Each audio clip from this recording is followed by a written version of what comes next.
গর্ভবতীরা কখন রোজা রাখতে পারবে?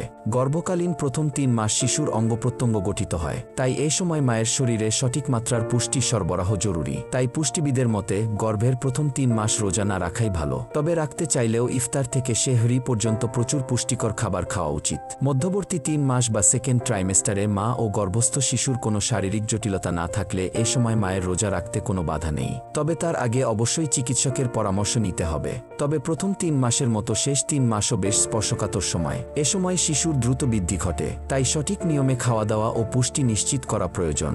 এ সময় চিকিৎসকের পরামর্শ ছাড়া রোজা না রাখাই ভালো।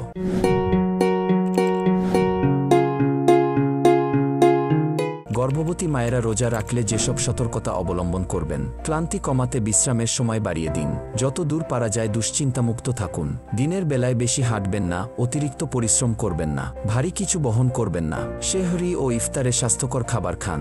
যদি গর্ভকালীন ডায়াবেটিস থাকে তাহলে চিনি, মিষ্টি জাতীয় ফল যত দূর পারা যায় এড়িয়ে চলুন। ইফতারে সহজে হজম হয় এমন খাবার খান। সেহরিতে ফাইবার জাতীয় খাবার রাখুন, যেটা আপনাকে অনেকক্ষণ এনার্জি দেবে। পর্যাপ্ত পরিমাণ ঘুমান।